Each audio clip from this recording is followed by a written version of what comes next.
had this idea of starting a percussion rental company because when we got married, we each had a few pieces of gear, and we were kind of like, hey, you know, this would be kind of cool to just kind of put some of the gear together, and I wonder what would happen kind of thing. Let's take some of the pressure off and see if, like, you know, anyone would want to like rent any of this gear, because percussion is always this weird thing with having these really large instruments, and there's just so many different types to have, and no one really has it all. And so we kind of went with this idea, and we started this percussion rental company called LA Percussion Rentals. And it started snowballing. We still were playing a ton, but then we would kind of get like a rental here and there, like a gong or whatever, and then we would take the money and continue to reinvest it. And we suddenly became entrepreneurs, which was a whole other thing on its own, and it just snowballed and snowballed and snowballed. So over the next 5 to 6 years, it was like constantly getting shipments of things like FedEx, DHL, USPS, UPS, almost every day of the week, something new coming in. And in the meantime, we were still gigging, and we went to some Percussive Arts Society conventions and met people and stuff like that. And I had heard about Emil Richards. If you're a percussionist, you basically know who he is. There's really no way you don't know who he is somehow. And as a percussionist, he's known for two things. He was known for playing in thousands and thousands of soundtracks. That's what we called him. And then he was also known for having this crazy, large, eclectic instrument collection. So I had never met him. And then we were at a Percussive Arts Society convention, and I was like, oh yeah, there's Emil. I've never met him. Hey, Emil. Hey. Okay, cool. Well, anyway, that was awkward. So,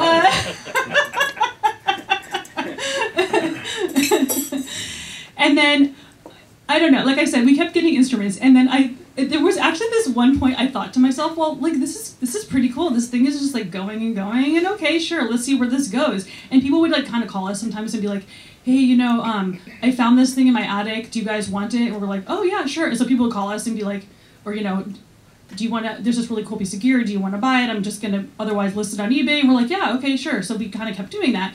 And so I thought to myself one day, like, wouldn't it be weird if like Emil Richards called us? And like, what do you know, like a year later, Dan calls me and he's like, so I got an interesting call today. I'm like, yeah, okay. It's like, yeah, Emil Richards called. And he's like, hey, I'm kind of retiring and I want you guys to have my collection. And I was like, okay, that is definitely the mic drop right there. Okay, because we were kind of becoming spoiled and immune to like the fact that new marimbas would show up and stuff. It was just like we were at that point. So that was a really crazy thing. And so what ended up happening is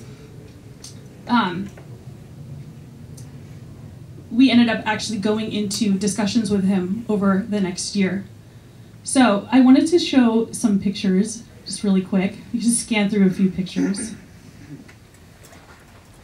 So I want to show you some pictures of Emil. And who was here when he was here in 2018? A few people were here. We were here with him. Okay. You could just do the old ones. Yeah.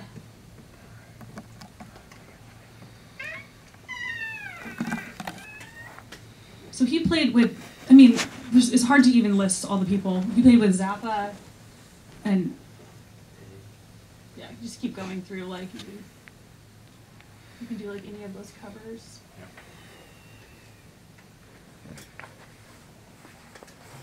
He wrote like certain catalogs for his instruments to try to show composers like different possibilities and ranges of instruments. These are saw blades, are they?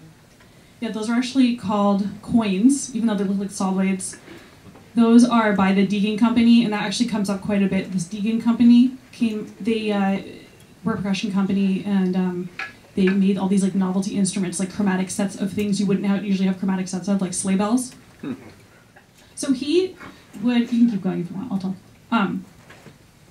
He collected these instruments because he traveled a bunch with, especially Frank Sinatra. So not worrying about customs or anything. It's like, hey, we have a private plane. Cool, I'm in Indonesia for everything in the belly of the plane. And so he really got his start with a lot of that stuff, and then he just kept going. So he like really loved all of these sounds. And he loved traveling, and he loved going to these different cultures and just learning about all of it. you know, as percussionists, we are definitely the jack of all trades, master of none, which has its drawbacks and benefits, I'd have to say. Is that an onclong there? Oops. Yep, those are onclong back there. Uh-huh. And you have a metal one too, right? Uh-huh. And yeah, you can show, you want to show some of the ones with us here? Or Zappa, or? Yeah, that one was.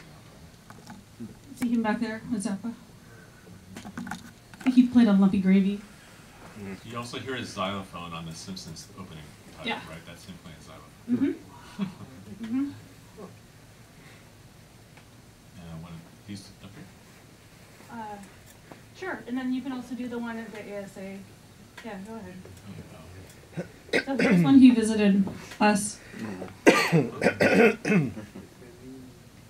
was 2017.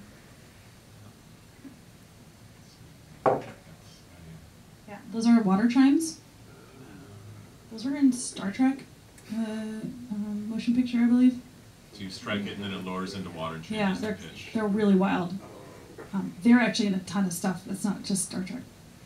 So what ended up happening is we went into these conversations with him, and we would go out to dinner with him. So we went from like totally not knowing him at all, and that first initial like awkward thing at Progressive Art Society, to going into these conversations with him. And we'd go have dinner, and he'd always want to go to the sushi place near our house, and so we would go hang out, and we would just chit chat about all sorts of nerdy percussion stuff. We'd talk about instruments. We'd talk about, I don't know, like the composers he worked with. We talked about his touring. We talked a lot, actually, I would say very much so, was focused on the instruments and creativity, the creative process. And it was really interesting because he would tell me things about these instruments, why he collected them, and how he would sometimes like pressure a manufacturer to make chromatic sets so he could use them in the studios. And so that worked a few times, and then he would just basically tell us all about the origin of a lot of these instruments. He also mentioned a lot about how it meant so much for him to keep these instruments together so they could live on, because he was actually approached by the Percussive Art Society to put his instruments in a museum behind glass, and he was like, I just can't even fathom the idea of that happening. I want these instruments to live on in LA, and there's so much more to be done with them. And I think you guys are the ones who can do that. And we were just like, okay, yeah, sure. sounds like a plan. And so like I said, we went out to dinner with him multiple times. And one of the concepts we talked about over and over and over again was exploration. And he was specifically talking about using these instruments in ways and writing for them in ways that were more textural as opposed to novelty.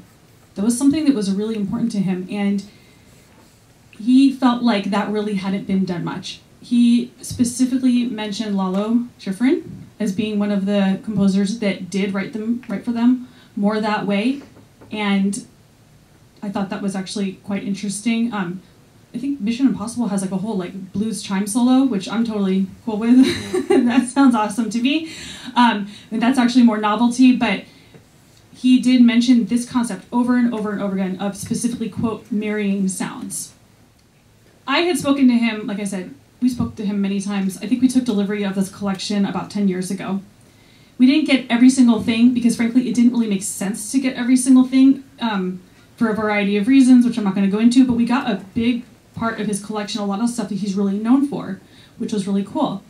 And I had talked to him so much that when he ended up passing away in December of 2019, first of all, that was kind of wild and crazy to just be like, oh, okay, I guess we're carrying the torch now for some of this stuff. That was a pretty interesting, sad moment all collected into one. But also, it kind of got me thinking, it would be really nice to talk to some of the composers who he worked with, because I heard so much from his side, but I wanted to actually hear from their side as well. So I got in touch with a number of composers. Not all of them got back to me, but I was able to speak with James Newton Howard, Danny Elfman, John Powell, and Michael Giacchino. and I recorded them. So this was taken during like lockdown. Excuse some of the quality, please. We were like all getting used to Zoom. I don't know if you remember what that was like, but we can go ahead and start with intro.